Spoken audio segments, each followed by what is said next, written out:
Rini, you look sad. You okay? I don't know. Why doesn't anybody remember it's my birthday today? Huh? Happy birthday. I remembered.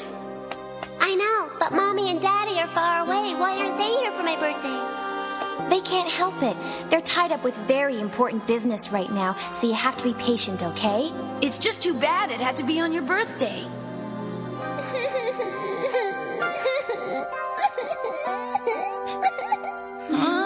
Uh-oh.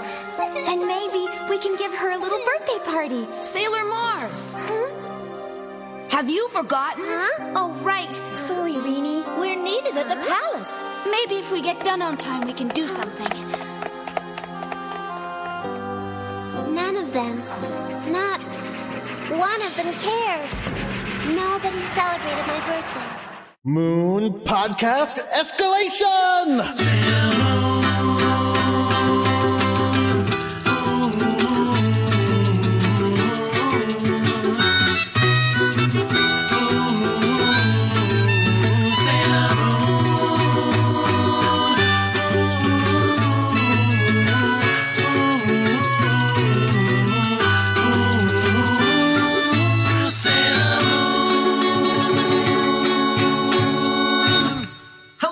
My name is Jordan D. White. My name is Chris Sims, and this is Sailor Business. It's the podcast where we sit down with a friend each and every week, usually each and every week, and watch an episode of the classic 1992 Sailor Moon anime and talk about just why it is that we love it so much.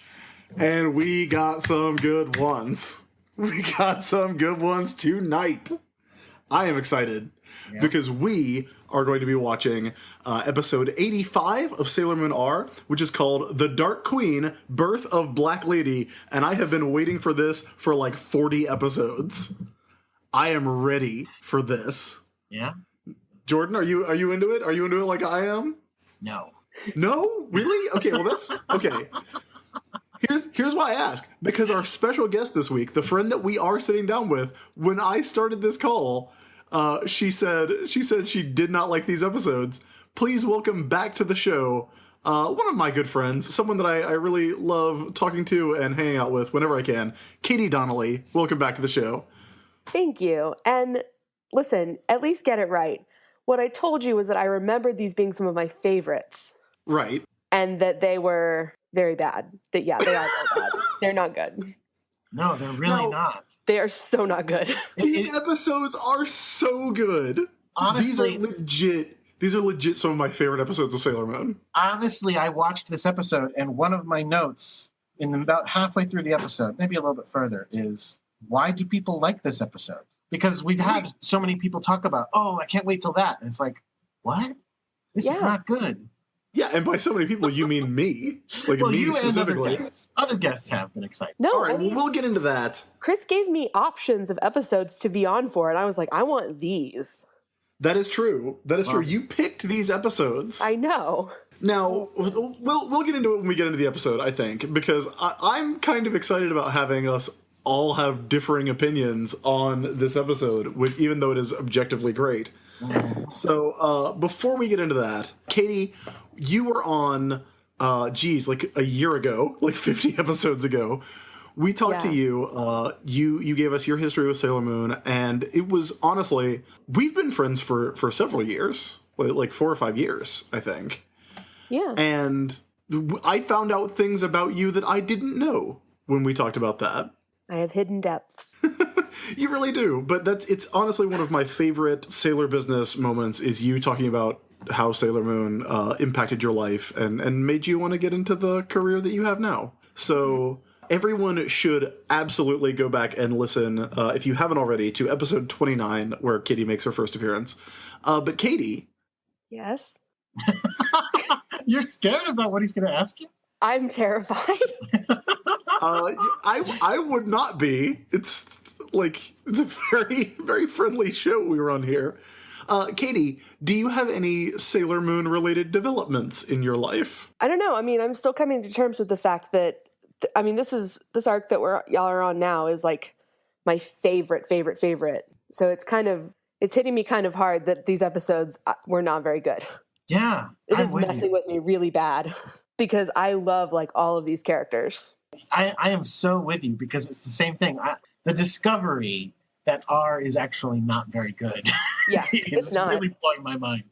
There are still good episodes. There really are. There were some fun ones in there. But the fact that, like, overall it's like, meh, it's like, oh, man. Well, it's so slow moving. Season 1 was awesome. I've seen season 1 like 3 or 4 times at this point in my life, maybe even 5. And it's still great. Season 2, not holding up. I mean... Yeah, but the thing about R is that it tricks you. Because remember how excited we were going into it. These are not episodes that we haven't, like, that I had watched very recently.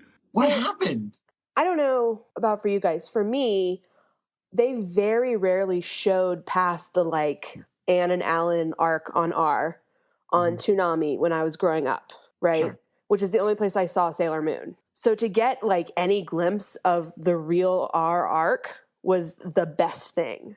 Because it was like all of these cool new characters and they actually were people and it wasn't just the generals and it was like super fun. And so I think I just kind of built it up in my head as being like the coolest thing ever. Yeah, I mean, I think I honestly think that is part of it because we've talked about this on the show before, that it is broken up really weird.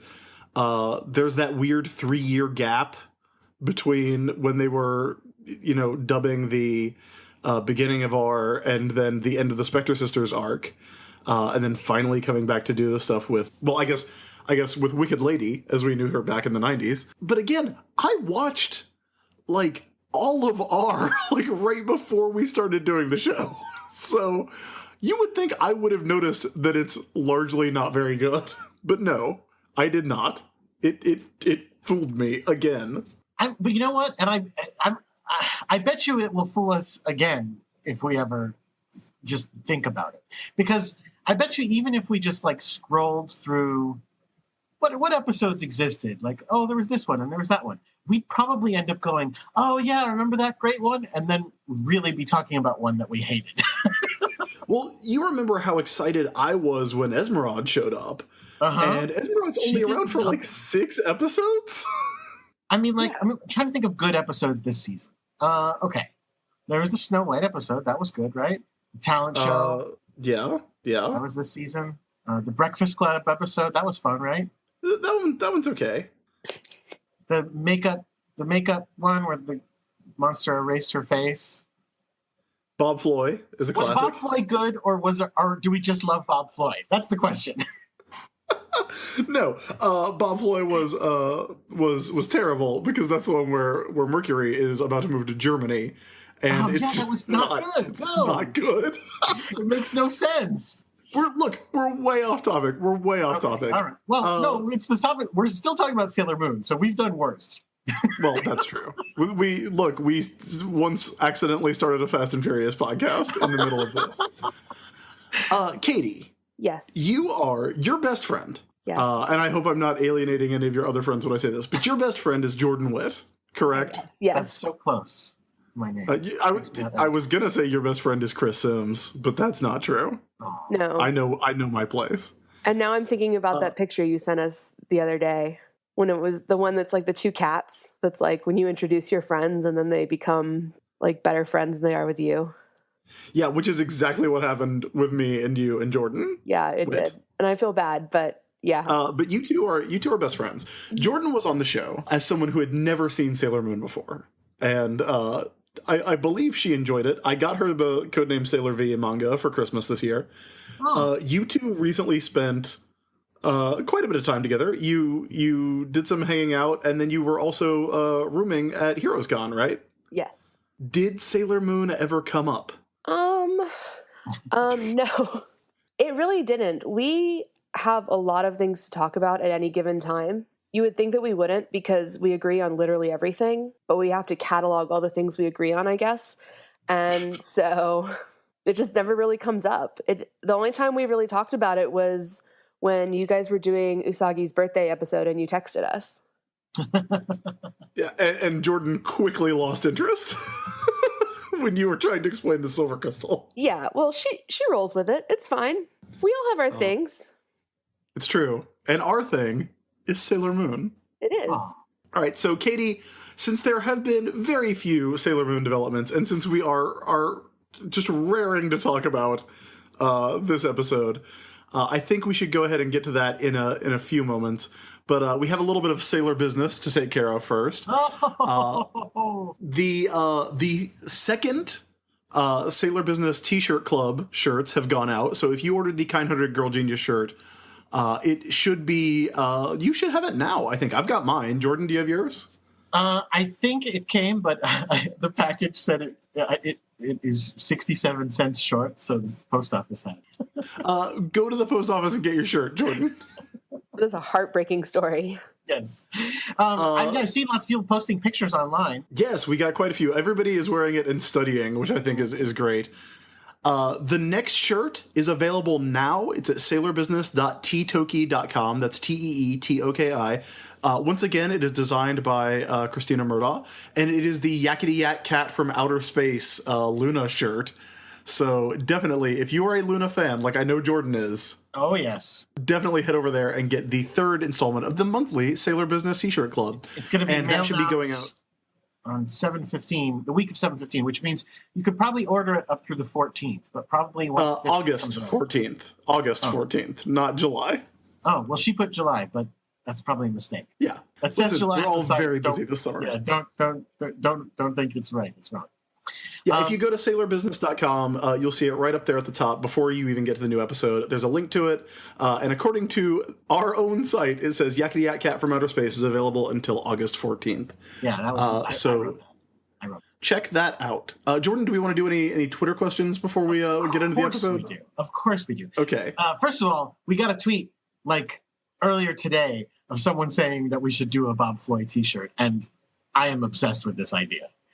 Okay, look, we have in the pipeline. I think our next one is going to be Hell Yes Maraude with art by Shannon Maynor. But yeah, let's do a Bob Floyd t-shirt for we gotta real. Do this. Like, of all the most obscure things that require a lot of explanation if we're wearing this shirt, Bob Floyd is going to be just about the most ridiculous. Of all the things that only we care about. Right. Love it. Clearly, this t-shirt club is not designed to make us any money. It's just to give us shirts we want. Bob Floyd. We need. Actually, you know what? In fact, let me put an action call for our listeners. If you have an idea for a slogan for Bob Floyd on the Bob Floyd t-shirt, Twitter it to us at Sailor Business. Well, you know, like on the picture that we have up at sailorbusiness.com for episode 62, there is like kanji on the sign, and I have no idea what any of it says. All right. Well, also tweet us that. If you can read what it says on the Bob Floyd sign. Somebody probably already told us this. Oh, there's a ton there. You're right. Wow. Yeah. There's like some on the sign, and there's some on the awning as well. I hope it says ice cream that humans are into. That's my suggestion for a slogan. Ice cream that humans are into. Well, anybody beat that slogan and tell us what it says for real. All right, so we got some questions. Hey, here's a question. Hey, James wants to know, if Mina/Ray is a thing, which one of them confessed their love first? What was their first date like? Ooh, now, Katie, do you subscribe to the Minako and Ray as a couple? Excuse you, I've drawn it. Okay. Oh, good. Then you're an expert. You can help us with this. Yes. I mean, I have opinions, but if you guys want to go first, I understand. No, please. You first. Okay. Ray is incapable of confessing her love in any way.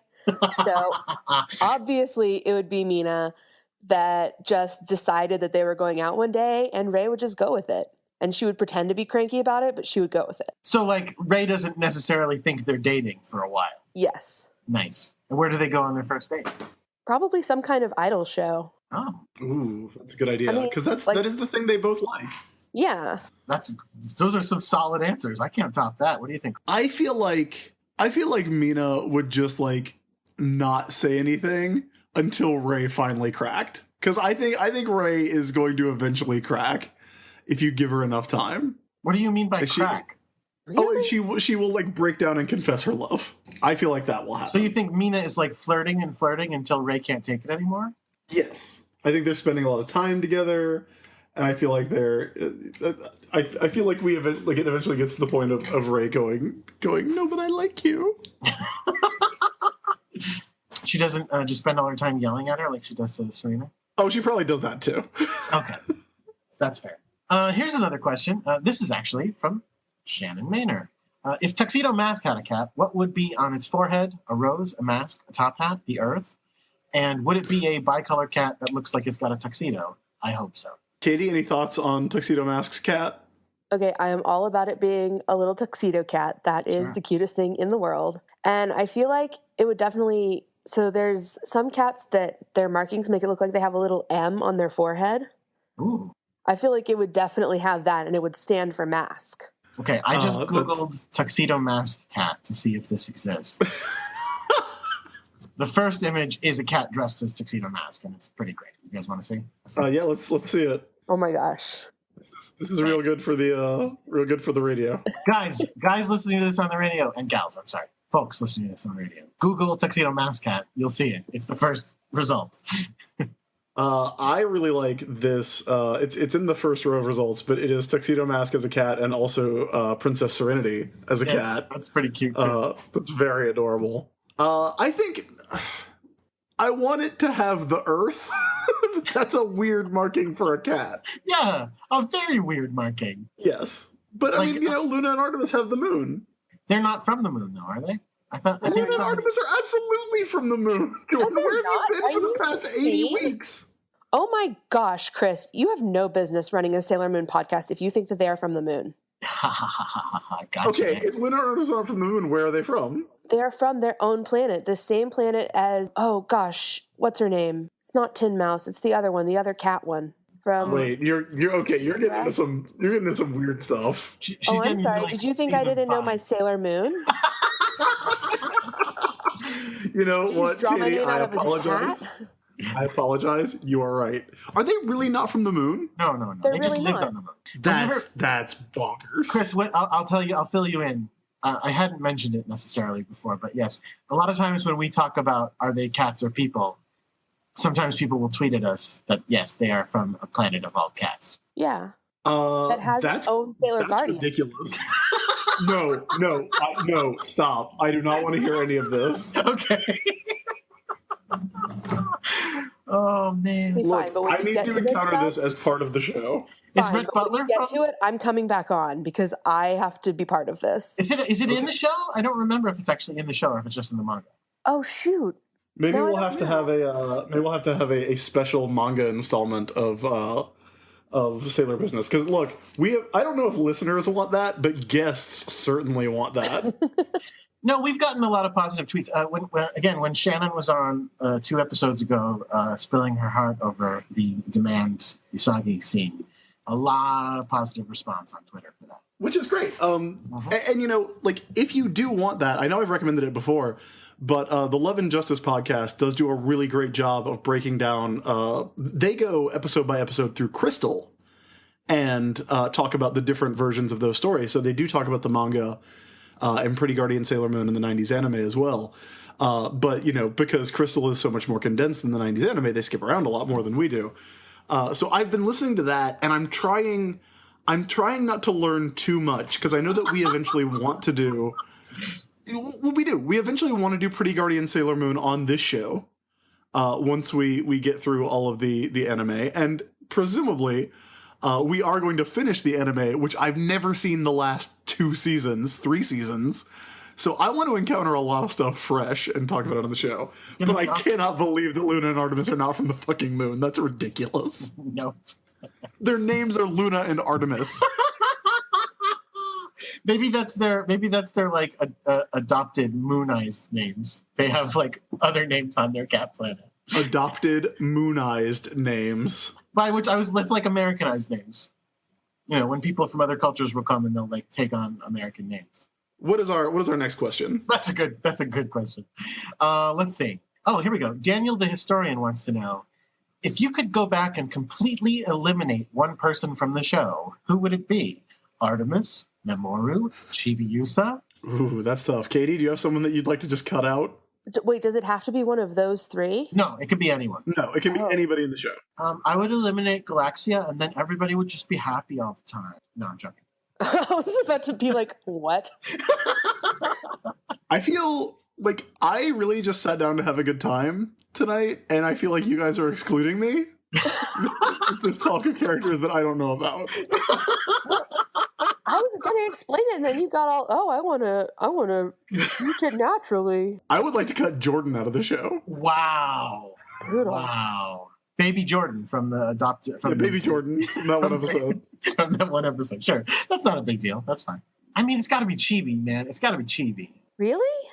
Yeah, listen, even though I grow to tolerate and enjoy her presence sometimes, I still like the show more without her. I would be okay with never knowing that they had an annoying baby. I can see that, I guess. Because so much of this arc revolves around, like, her being part of it, I have a hard time imagining it without her, you know? Sure. Well, you know what? Here you go. Because there's 2 time travel plots in the anime. Again, not the manga, but in the anime, they're looking for a rabbit, but they're also going back to collect crystal points to slowly and subtly change the future. So you would just say that part. You just say they're going back in time to do that, and that's how Sailor Moon and friends get embroiled in it. There's no rabbit. Gotcha. I think for me, it's Mamoru. I do not think you lose anything. I knew you were going to say that. Oh, man. Why is okay? I mean, seriously though, you know, as I said a couple episodes ago, if Artemis wasn't here, what would we lose? Like, what exactly do we gain by having Artemis around? Mamoru, of course, would change the entire plot. You lose the miracle romance. Yeah. But Artemis is vestigial. Artemis is just there for no reason. I mean, you could easily say that Sailor V learned on her own, or even that Luna went to her first, if you felt like it. Yeah. Yeah, you don't need Artemis, really. But Mamoru is seriously though. But Mamoru, because listen, if you cut out Mamoru, you also cut out Chibi. So we lose all of them. You don't. That's her. It's that you just don't know who the father is, or they do cloning in the future or something. But like, all right, that's fine. You only get to eliminate one character. So like another one that I think like you could pretty easily chop out of the show. No. I have to talk about Mamoru. Okay. Yes, please. Okay. This is important. This is because in a vacuum, yes, he doesn't add a whole lot to the show, but he was the first crush of like 90% of the girls that watch this show. So you can't just take him out. He's part of it. Is that you get to have that like goofy romance part. Okay, but here's my suggestion. Just slide on that over to Motoki, who's much better. I love Motoki. You're right. You'd be much happier if Motoki ditched his college-age girlfriend and started dating. All right, look, fine. You caught me out on that one. You made me regret that statement. The one other that I can think of, and again, this isn't a matter of dislike, but just that, you know, she doesn't really add anything to the anime, is Queen Battalia. Like, Yeah. why is there another second super queen behind the first super queen that we have in the first season? That one I agree with. And again, you can tell I've been binging on Love and Justice, but they actually do a really good job talking about the relationship between Battalia and Beryl, although I'm pretty sure they're talking about it in the context of Pretty Guardian. So they make a good case for her, I think. But yeah, I feel like in this show, like, she just complicates things. All right, how about one more question and then we'll get into the episode? Absolutely. Because Usagi's pink coat is so large, asks Crystal Dennis, do you think it's something Mamoru left over at her house and it's really his? This is the pink coat that makes Usagi look like a bell. Yes. Like the giant pink winter coat that she occasionally wears. It absolutely fits in with his fashion sense. No, it's just that you wear big coats. Big coats are cool. Is there any character in television history who has fashion sense that is as all over the map as Darien, Mamoru, Chiba, and Demian Shields? Did you ever watch The League? I have watched The League. Andre. Oh. Yeah, but I think that's on, like, I don't think... Well, yes, that's on purpose. You can't accidentally dress crazy. Yeah, but that's supposed to be like, oh, you know, Andre's kind of a douchebag. Oh, like, okay. I don't think they're trying to say anything about Mamoru. They're just, like, kind of weirdly drawing bizarre clothes on him all the time. Well, okay, but he is a douchebag. I mean, yeah, that's Like he's absolutely very true. much the Andre of this show. You know what, Chris? I propose that if you went back and watched live action 90s shows, you would see ridiculous stuff like that. Like, I bet you if we watched like Step by Step or something, we'd be going, okay, those outfits are a little wacky. So, Katie, you think that Tuxedo Mask is the Andre of Sailor Moon? Yeah. Jordan, you think he's the Cody? Yes, the Cody, exactly. Didn't he live out in a van? Why do I know so much about this show? Oh, I don't want to remember that show. Shout out to all our listeners who are not in their 30s. Who have no idea what we're talking about. We're not doing a step-by-step business, whatever anyone wants. Too bad. Yeah, it's called Episode by Episode. Oh, no, it's not happening. All right, that's enough. That's enough questions. If you want to send us questions, you can email them to us at sailorbusinesspodcast@gmail.com or send them to us at sailorbusiness on Twitter. But for now, it is time to talk about Sailor Moon episode 85, The Dark Queen, Birth of Black Lady. Jordan, Yeah. should I put on my producer hat? Oh, right, that. I can't believe I forgot. Yes, you absolutely should. Yeah, see, that's we do your bit now because my bit was voted out.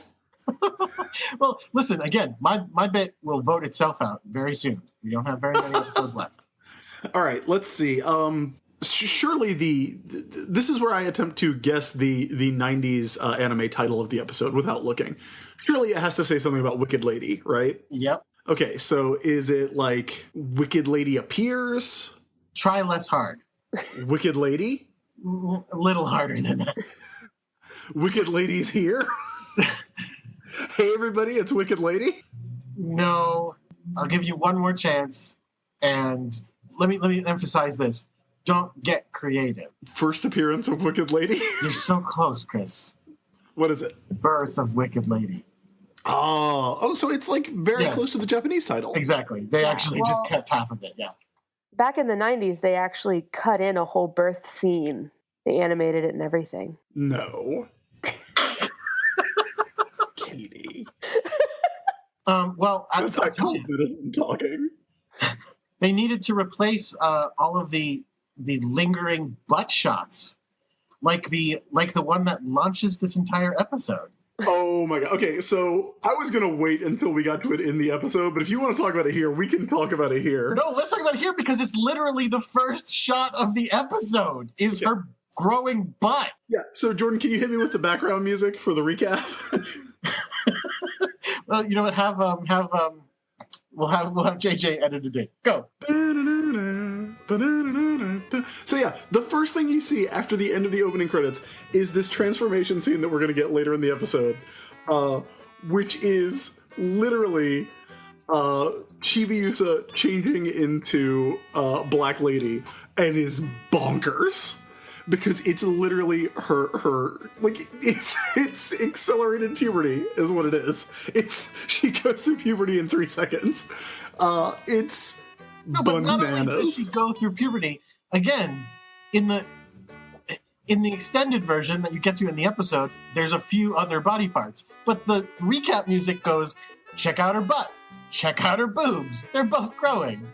What? That is exactly it's just her butt and just her boobs, and then you see Wicked Lady in her full form, which is it's a weird way to open an episode.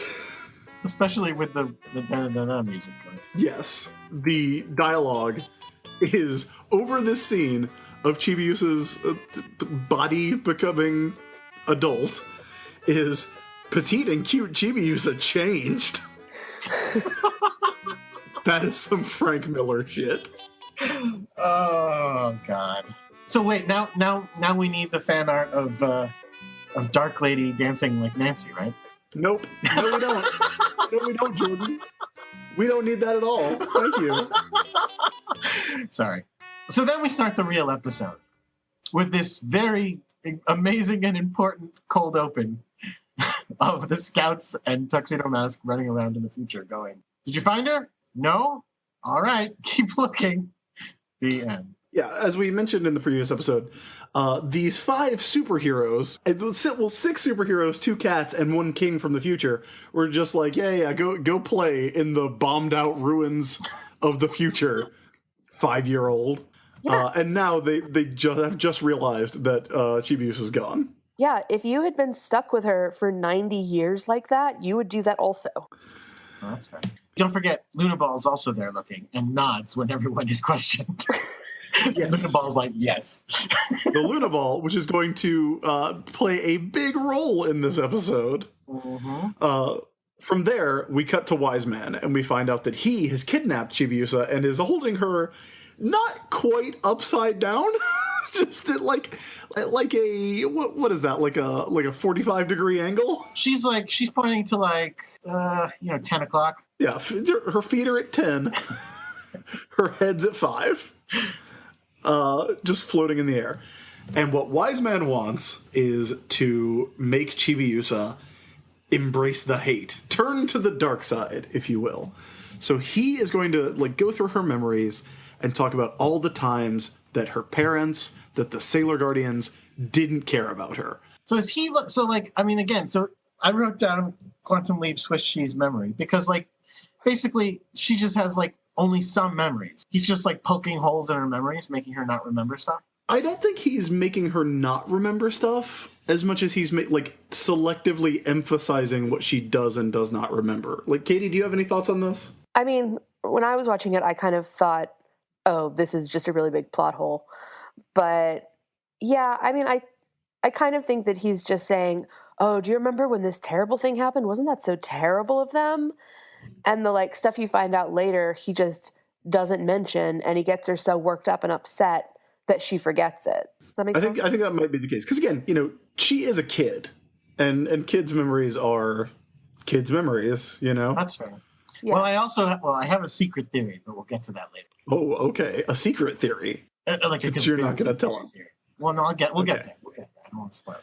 So her first memory that he identifies is... Wait, no, but okay. It is her and her parents running through the rain. And she starts, walking through the rain. And she starts running. And her parents are like, don't run, idiot. Even though there's a cute frog that you want to catch. And she slips and falls face plant on the wet pavement. Literally slides on her face. If this were a real life situation, I'd be worried her face got scraped off. She looks up at them, and they're just like, I told you.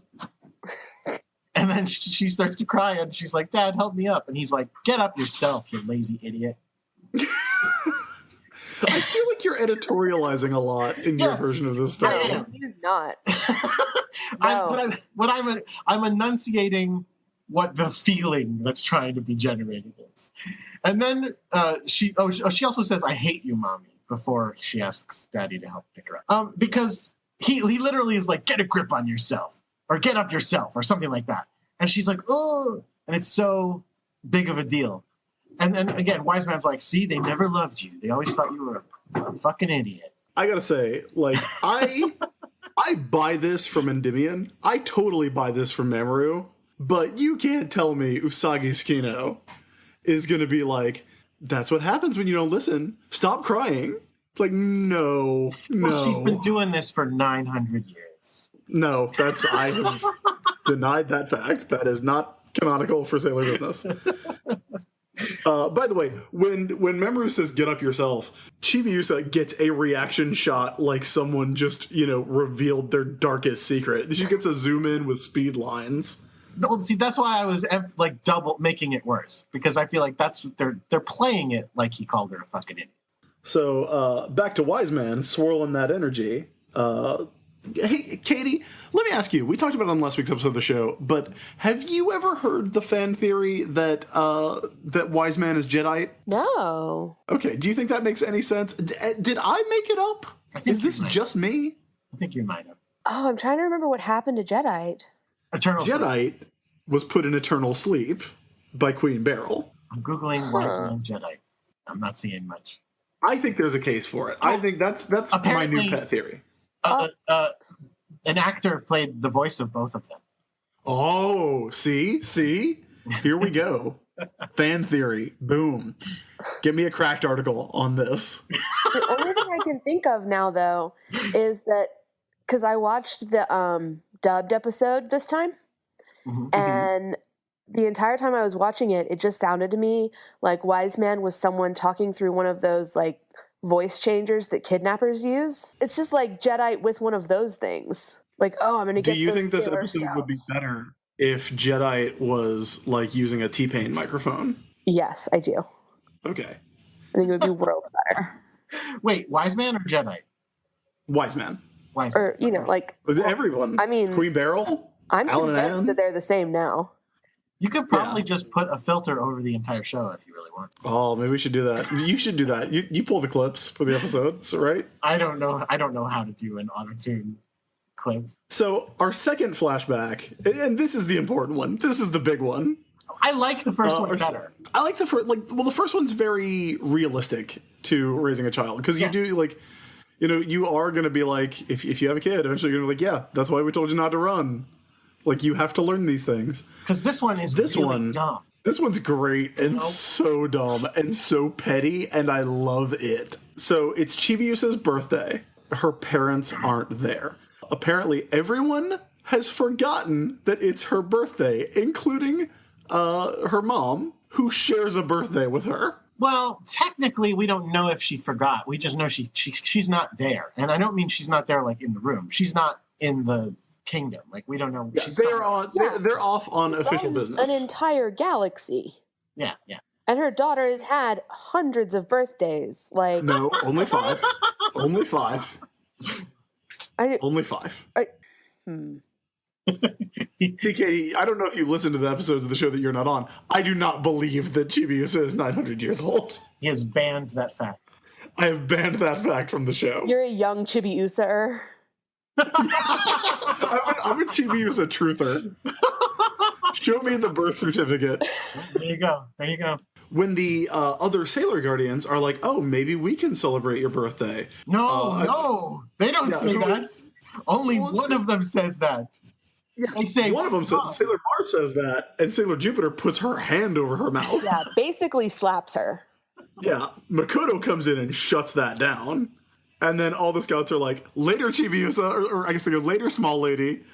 And then Chibiusa believes that they have forgotten her birthday, will not celebrate her, and hate her because of it. Well, sounds true to me. Yeah, I mean, of course it sounds true to you. That is how you feel. Listen, if anything, if there was any more to the story, she'd remember it. And there would be no way for Wise Man to trick her. It's true. I guess I should say this is how you used to feel before Chibiusa became your favorite character. Oh, I just said I want her out of the show forever. That was a lie. So Chibiusa starts spinning in space and getting visions of the Sailor Guardians and Prince or Neo Queen Serenity and King Endymion, and there's a great shot of Neo Queen Serenity with her, her butterfly wings and all, just like side-eyeing the camera from within a black hole. Yeah. No, Wise Man has photoshopped all of these images that he is showing of the scouts to make them all like angry and evil. Yes, very much so. So Chibiusa is consumed with hatred and loneliness and all of the other negative emotions, the gloom of darkness, because she possesses a hateful mind. And he tells her to loathe this world, doesn't he? Yes, and he tells her to destroy the world. And then, using that, he's been swirling that energy for a long time, and he shoots it out onto Chibiusa. And this is where we get the actual scene of Chibiusa's metamorphosis. Her hands grow, and her feet grow. And by the way, her butt grows, and her boobs grow, and her hair grows. The end. Listen, I'm going to be real with you guys right now. Please. When you are in the 6th grade and writing emo poetry, the idea that getting really angry at the world can make you super hot in an instant is the best thing that could ever happen to you. Oh, man. I was about this scene. You were like, my anger is going to fill me and make me like that scene in The Lord of the Rings, right? Where, what's her name talks about she would take the ring and become a beautiful evil queen who rule everything. Yes. It was whatever, like, nerd. I hated yeah, thanks. I hated Chibiusa, but I loved Wicked Lady. I was like, yes, this is what's going to happen. Aside from the very male gaziness of watching her butt and boobs grow, I do like the scene, and I love the reveal of a Wicked Lady.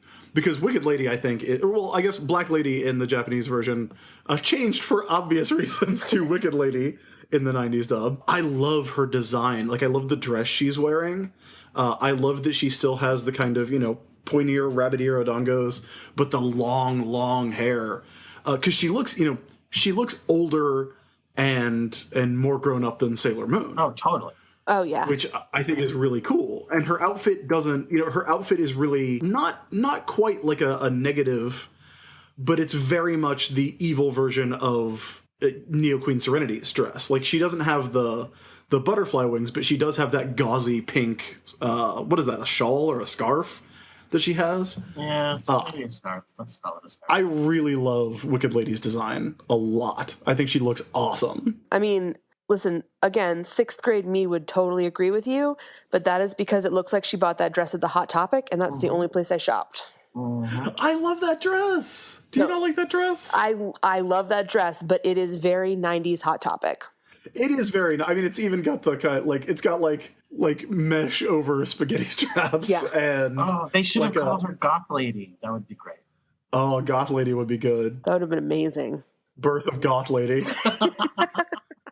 But yeah, I mean, you're right. It's very Hot Topic. She has the jeweled cuffs and collar. Yeah. On, and she also gets the Dark Kingdom signifiers, which she gets the inverted crescent moon on her forehead, and she also gets the Dark Kingdom earrings that everybody wears. The family earrings. So then they teleport her over to Diamond, and they're like, check it out. And he's like, yeah, this is Rabbit. And he's like, Rabbit? What? And he's baffled by this. He thankfully, he doesn't try to fall in love with her or anything like that. Yeah, he goes, Rabbit? And she goes, I'm Black Lady. Which is pretty awesome. And I have to say, I don't know if it's as obvious in the Japanese audio because, I don't speak Japanese. But in the new dub that's on the DVDs and that's available on Hulu, the same voice actress obviously does Chibiusa and Black Lady, and so it's very obvious that it's the same actress and the same voice, just not squeaky little kid voice. So it's a really, really cool effect. They did a really good job with the voices for this episode. It's definitely a different person in the deep dub. So Wise Man says, dude, you and Black Lady go back in time and remember when we had plans? Whatever. Just go back there and just blow things up or something. No particular thing. Just go do something. Bye. And he does. And he's like, finally, I'm going to go kick some ass. And then, of course, everybody's favorite wet blanket shows up. Yeah. Saphir shows up and is like, hey, do you remember how this plan's stupid? Do you remember how you're stupid and he's stupid and this whole thing is stupid? Because I do. Oh, man. Hey, dude, Esmeralda died because of Wise Man. And he's like, no, you're interpreting it wrong, probably. So I'm out of here. And he bails. Listen, he has a sensitive soul. That's true. That's why Esmeralda loved him, I'm sure. That's why other young teens that will remain unnamed also loved him. Other young teens besides Esmeralda. Yes. Excellent. Okay, are we at the part where they're back in time now? No, they're still. So then they talk a lot about the Sailor Guardians screw everything up, and we have. So that's why we have to go back in time and fight them. That's really the only option. Yeah, and so then all of this is told to the scouts by Sailor Pluto, who shows up. This is my favorite part. Sailor Pluto shows up and she's like, "Hey, everybody! Demand and Wicked Lady, they went back in time." And nobody goes, hey, Sailor Pluto. Lady. She doesn't say Wicked Lady. No, she doesn't. She says Chibiusa. Yeah. I guess she says Small Lady, yeah. Nobody says, hey, Pluto, you have one job. You have one thing to do that is your entire reason for existing. It is to stop people from going back and forth in time. Would you like to explain how they just slipped by and they're just showing up and being like, hey, y'all, they went back in time. Heads up. Like, hey, do your job, Sailor Pluto. Not only that, though, but also she's like, yeah, something seemed different about Small Lady. She was 3 times as tall. Yeah. Like, maybe her voice was a little different or something. Something was off. But, like, Definitely noticed a different butt situation going on. Sure. Yep. So then they jump through the door of time. I've decided that the way that time works is that time is, or at least in the corridors of time, there is a very, very strong wind blowing from the future to the past at all times. Because in order to get to the future, they had to walk really hard against it. But going back to the past, they literally just jump and fly. They just glide on the wind. I hate how time travel works on this show. It's the worst. It's the worst. Well, listen, the Guardian of Time has been phoning it in for millennia, so... Yeah, it's true. And while they are flying back in time, you get a voiceover of them going, "Hey, speaking of which, why does the Earth get destroyed? What's up with that?" And she's like, "You know what? I guess I should do my job. I can't tell you that because that would ruin me." You know who doesn't get a line? You know who is completely unbothered by all of this? Who? King Endymion. Oh yeah, the ghost. Yeah, whose daughter just became evil and went back in time to destroy the world. Not bothered. That's at the point at which I wrote, we're already halfway through because I had like 2 notes. Because I was like, nothing is happening in this episode. Now we get back in time. And thank everything that is good. Because again, basically I feel like all the time that we spent in the future was boring and awful and terrible. Here is the actual dialogue that I love. They don't go, oh, like, hey, we're back in the present. They go, we're back in the Juban district. Yep. You're right. The moon's lovely. That's one of the primary features of the Juban district is the loveliness. Look, I would believe it. And I would believe it. Don't forget. Yes. So we're back from the future, and hopefully we'll never go there again. Let's hope. So they're back in present-day Tokyo. She's hugging, Sailor Moon is hugging the Luna Ball because she's so sad about what's going on.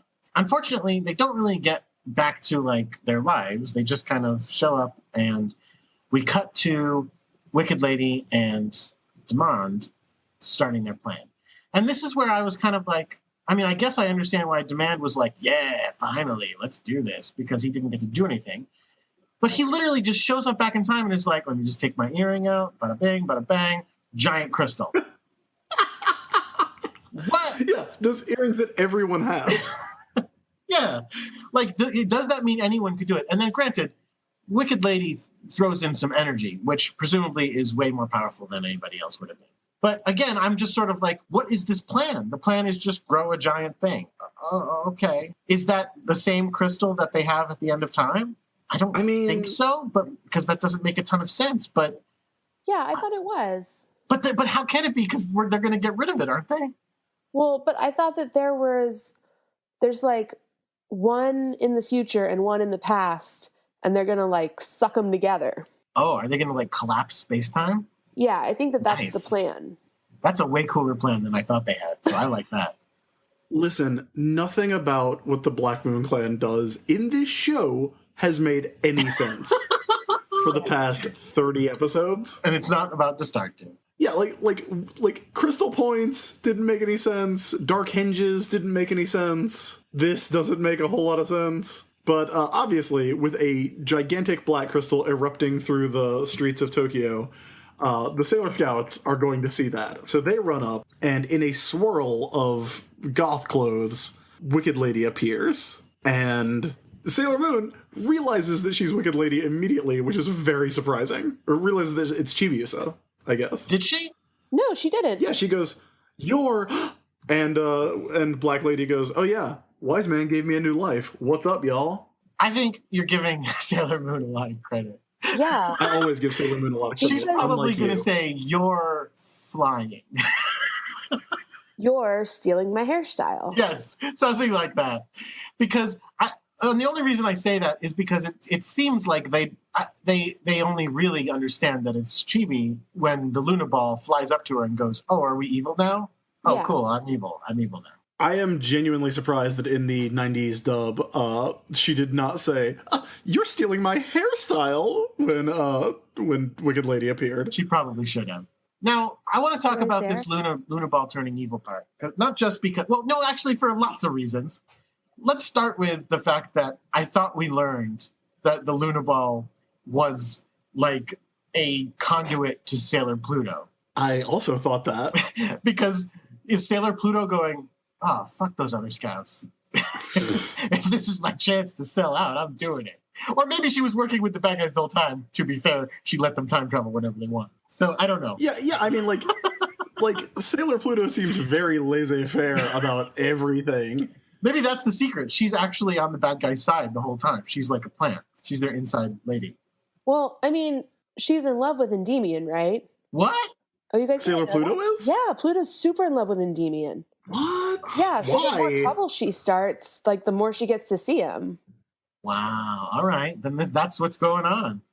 You just Kitty, are you messing with me right now? No, I'm really not. Like that's like a whole thing is that she's like I mean, crazy about him. it must be another manga thing because so far in the show she has no personality.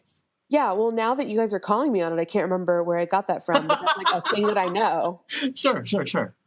No, I believe you because it sounds more plausible than they installed a birthing sequence. I want to say that that's how the Silver Millennium got destroyed.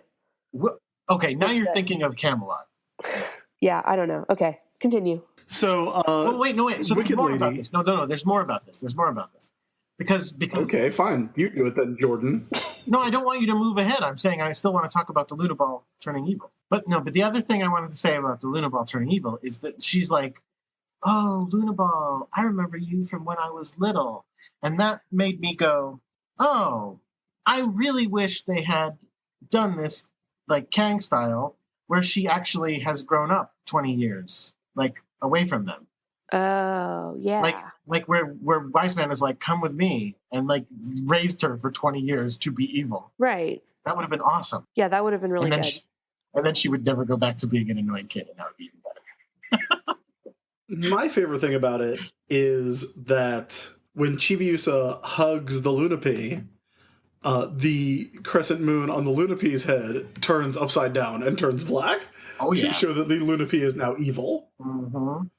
Yeah, I don't understand anything that happens in this show. It turns out the Lunapie is just like her flying personal assistant computer, and if she's like, yeah, now we like to hurt people, it's like, cool, hurt people, got it. Is that your Lunapie voice? Yep, turns out that's a good robot voice. Really. I that am was a great. robot. Thank you very much. That's very stereotypical, and I expected better of you. Jordan. You're right. Robots are people too. Wicked Lady, Black Lady. I think I'm just gonna call her Wicked Lady because I like that name better. I think. Yeah, What do you it's easier think? to say. Wicked Lady is maybe less bad. Maybe less bad. That's a good episode title.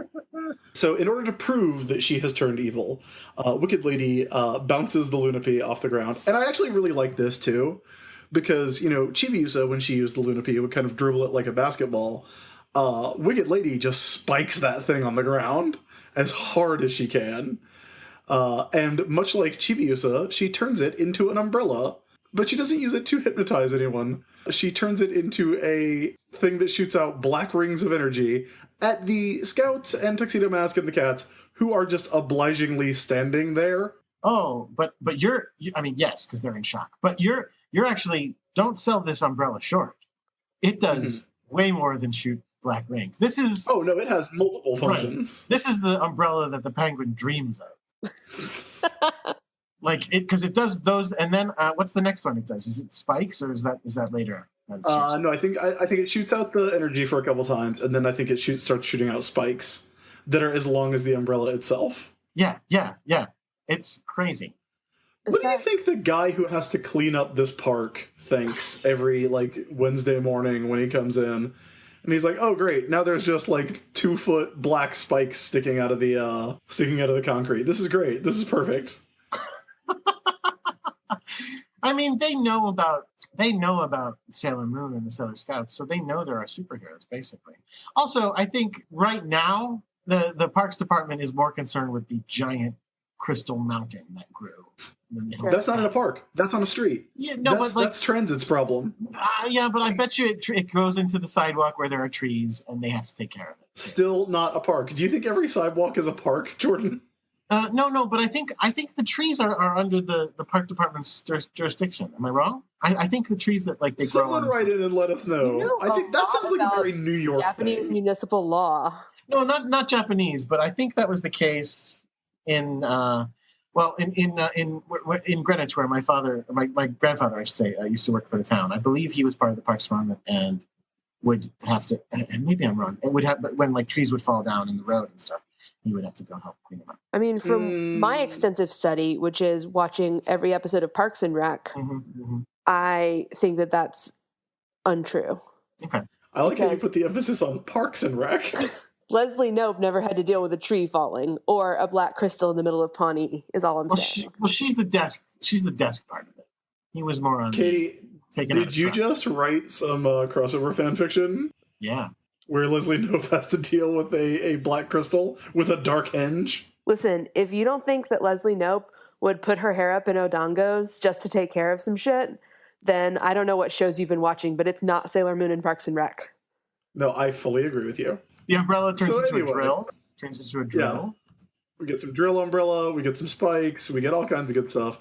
Then they're trying to be like, no, Wicked Lady, your parents loved you very much, but she's not having any of it. And so Tuxedo Mask shows up and starts talking fucking nonsense. He says, even the prettiest flower will wilt when infected with poisonous energy. That's not a saying. That's like something that's almost literally applicable to what you are currently experiencing. It's also like, it sounds sort of like he's advocating for killing her, right? Yeah, time to prune this flower. Right? Isn't that sort of what that metaphor would lead to? Come on, Sailor Moon, we can make another one. We'll do better on the second try. My question is, where the hell has Tuxedo Mask been? He was with them when the giant thing erupted. Was he just like, you guys go ahead, I'll show up when I'm needed? I'd rather skulk around the corners and come in later. He had to go like brood in silence and decide how he felt about his future daughter's future. Sure. And then show up in time to say, I've thought about it. I think we should just call it on this one. I think he had to go home and restock roses. Oh, good point. Yeah, he was in the future. There's no roses in the future. Yeah, no rose bushes in the future. He had to go home and pluck a couple real quick. And then, one of my favorite scenes of the episode, Wicked Lady just fucking chucks the Lunapee at his head. She doesn't turn it into anything. She just throws it at his face. And he just kind of moves to the side and keeps talking. Which is such a, like, it's that perfect Tuxedo Mask Venn diagram overlap of cool guy and dick move. I love it. It's so great. He tells her, why don't you heal her, Sailor Moon? And she's like, yeah, use the silver crystal. Gotcha. Use that thing that you have. And she says, please refresh. And she tries doing moon healing. And guess what? It works. She starts remembering. She's like, remember, your mom and dad were kind to you. And she's like, what are you talking about? How can that be true? Well, remember back when she had been forgotten on her birthday? Well, the next day, she was running down a hallway being like, I'm still upset because I've been miserable for 24 hours thinking that everyone has forgotten my birthday, because technically my birthday has come and gone and no one has celebrated it. And she runs angrily into a room and there's everybody celebrating her birthday. They fire off noisemakers. They have a cake with candles lit, and they're like, we were just pretending that we missed your birthday. I mean, we did physically miss your birthday. We weren't here, but we're here now and we're celebrating now. Happy birthday. It's so awesome. Cake with rabbits on it. Best wishes. It's all great. Sorry we were late. See, Jordan, you say that everybody's in there celebrating her birthday. I think everybody's in there having an unrelated party. For Usagi's birthday. Or for Queen Usagi's birthday. for Neo Queen Serenity's birthday. And then when Chibiusa busts in, it's like, oh, right, yeah, hey, happy birthday, surprise. Surprise! We don't blow out those candles. They're for the kid now. Oh, Yeah, come we on. gotta, look, the kids gotta have candles. It's a thing. It's gonna be a whole thing. And so she's like, oh, shit, my parents did remember my birthday. And I forgot the important giant ending to the story that I was thinking of the beginning of before. Because I'm stupid. Because I'm really, really dumb. Wow. That's crazy. Maybe I'll turn back into a good guy now. And she starts turning back into a good guy and a child. And then Wise Man shows up and is like, I'm calling bullshit on this. Am I right? I Yes. will say that fake out gets me every time. You thought she was going to be healed? You were like, oh, only one episode? Every single time I see that episode, I'm like, man, I really remembered Wicked Lady lasting longer than this. And then Wise Man shows up, and I'm like, oh, yeah. Now, Well, you're just like Chibiusa. right. Yeah. You forget, You forgot the ending of the story. second part of the story. A 900-year-old infant moron. No. Oh. No. So yeah, Wise Man goes, hey, hey, what are you doing? Don't forget, your parents are assholes. Don't start thinking about that hallucinating or that fantasy you hallucinated when you were miserable and they forgot your birthday and you were like, if only I could imagine that they were having a birthday party for me, then I'd be happy. Don't believe that shit. That shit is bullshit. And here's where Don't believe that shit. That shit is bullshit. not the name of the episode, I don't think. So now here's where my conspiracy theory comes in, because Sailor Moon is like, don't listen to him. It's all your memories were true. And I'm like, wait, how the hell do you know? That wasn't you. That's you from the future. If anything, you don't remember that. And you don't even know what she's been standing there thinking about. Like, unless she's been saying it all out loud. And then I walked in. Oh, she's clearly been narrating it. Oh, is that what it is? Fine. She has to have been narrating Even it. if she has been narrating it, Sailor Moon was not there. That was future Sailor Moon. Or maybe it really was a hallucination. I don't know, man. This is what I'm saying. I'm pretty sure it's not a hallucination. The only person who was physically present at this thing was Chibi, and she's saying it's a hallucination now. So that's got to be all the evidence points to it. See, now I'm kind of angry, though, because now that you've pointed out that Chibiusa and Usagi have the same birthday, why wouldn't Wise Man just be like, no, they were just celebrating your mom's birthday?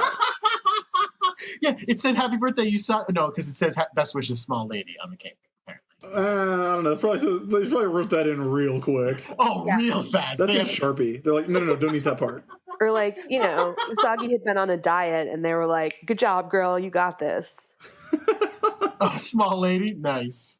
No, you're right. That would be a much better thing. But then again, we see the hallucination fade away and reveal that it was just an empty room the entire time. So I'm just saying, it's got to be true.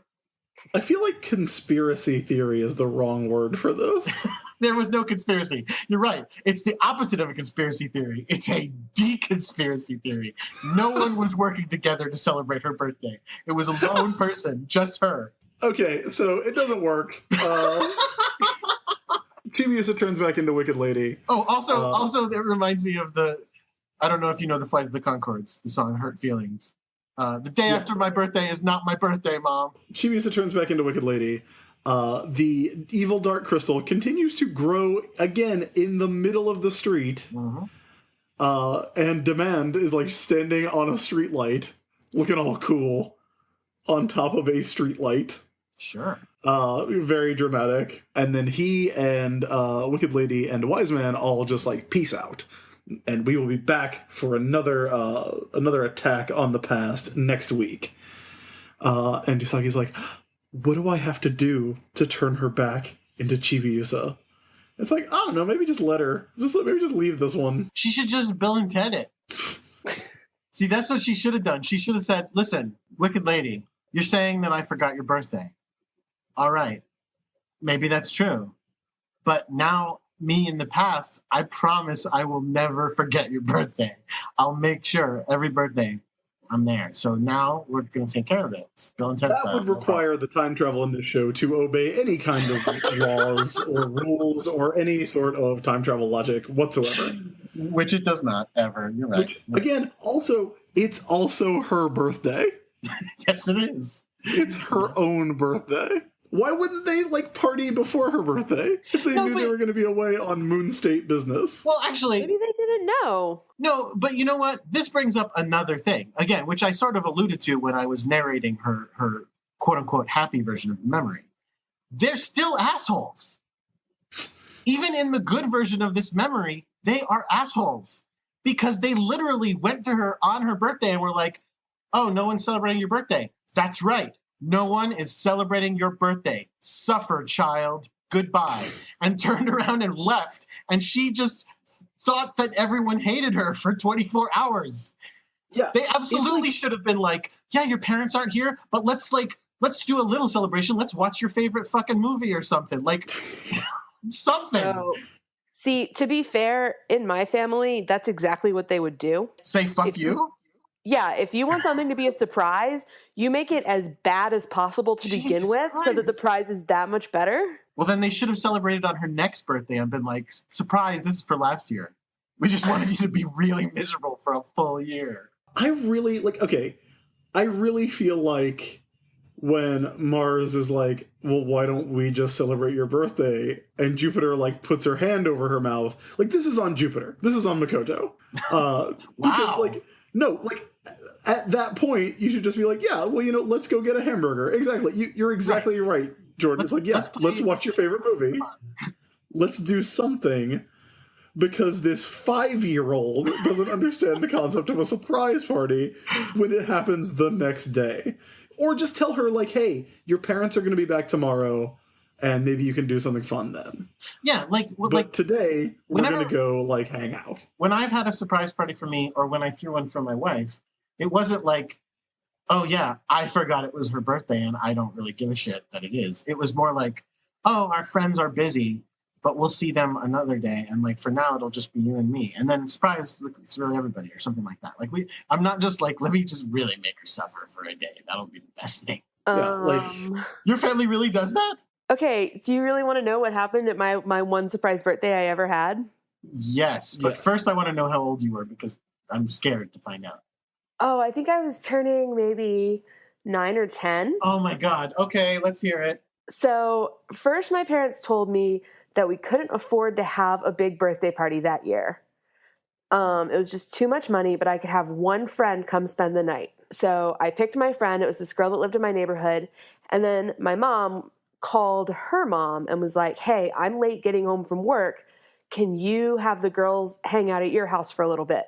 And she was like, we'll maybe do something quick for dinner when you guys get back, and then you can have your sleepover. And so I was like, okay, whatever. And so then my friends, once my mom got home from work, supposedly, my friend's mom brought us over there. And my mom, the first thing when I walk in the door, my mom tells me that I was supposed to clean up all of the toys in the basement, and I didn't. And my dad is furious, and I have to go down and talk to him right away because I'm in super big trouble. And I go down there, and the basement is completely clean, and my dad is in the middle of the room with a video camera, and all of my friends jump out of a closet. That's pretty cool. See, that's not. Did you literally burst into tears? That is pretty much on par for my family. I feel like I would have cried. I feel like I would have just burst into tears immediately. Out of relief? No, because I think I'm about to get yelled at, and then it's like, ugh. Yeah, I mean, it's not. I don't know. Were you happy about it, or were you like, I hate you?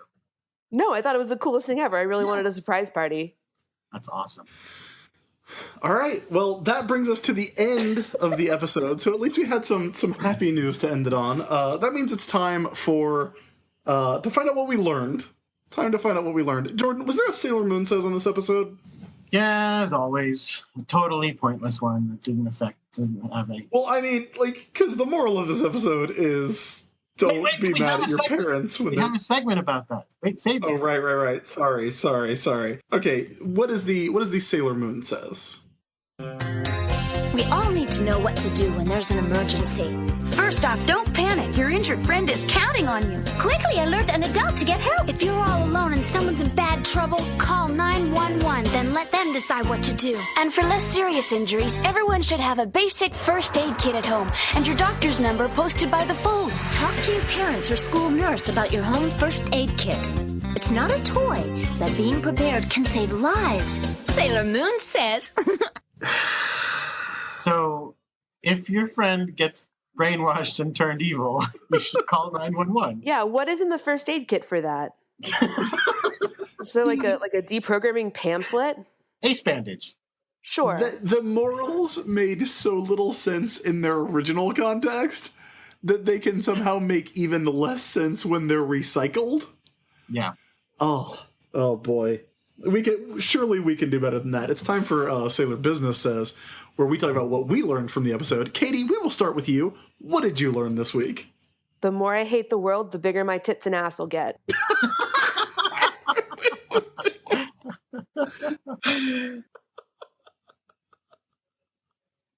Jordan? I don't know. I learned that you're allowed to be really terrible to your kids, and it helps somehow. Like if they fall down in the rain, just be like, "Get up, idiot." I learned that this is why everyone should do what I do and celebrate a birth week and or birth month with the accompanying 7 to 30 days of presents. Because if you do that, you avoid all of these time travel shenanigans. But my birthday is a week before Christmas. Well, it sucks to be you then, bro. Oh. I think what I'm going to start doing, I'm going to start celebrating my birth year. And then Well, you missed it. It was a while ago. every year, birth year. Oh, this year is an anniversary of my birth. Yeah. Sure, that's accurate. I think you can do that only if you design a logo for every year, like celebrating 30 years of Katie Donnelly. Yeah, I can't talk about my 30th birthday because it's only going to go one of two ways, and I'm really scared. What are the two ways? Oh, my 30th birthday is on election day. Oh! Yeah. Well, I hope you have a happy birthday, Katie. I have never hoped harder for anyone to have a happy birthday Yeah. than I'm hoping for you right now. It is like the fate of the world hangs on my 30th birthday, and I am having a crisis about it. I hope that your birthday is not literally the last day before Mad Max times. So let's talk about the episode. Like I said, I really like these. I watched this one and the next one that we're going to do back to back, and I watched them. I had them on as background noise while I was working 2 or 3 times, and I really think they hold up. I think, despite the fact that her motivations are flimsy, I think Wicked Lady holds up really well as a villain, because she's a villain that they can't fight. And I feel like the biggest problem with Chibiusa is that because it's the 90s anime and because there's so much filler and because it moves so slowly, we get a long time before Chibiusa becomes Wicked Lady. Like if this would have happened 10 episodes after she first appeared instead of 30, then I think we would have had a much it would have been a much better arc for the character of Chibiusa. See, I don't know. I'm not sure I agree with you because part of what I think makes Wicked Lady such a good villain is that at her heart, she is still like a bratty little kid. Like she's still just wants everything to be about her, et cetera, just like when she first came in. And I feel like having her around and having everybody sort of start to get used to her and start to incorporate her into their lives is this kind of younger sister character. Her becoming evil and basically reverting back to what she was at the beginning is like an even better arc, in my opinion. I just don't want her to go back to being Rini. So that's why I want her to have actually grown to be 20-something. And that would be awesome, too, because then when they finally save her, she would end up being, like, older than them, and that would be kind of interesting. Or she would go back to being a baby, and they would have to raise her. No, but that's what I'm saying, no. I definitely don't want that to happen. I want her to be a full-grown adult. Well, sure. I mean, that's someone else's arc, so...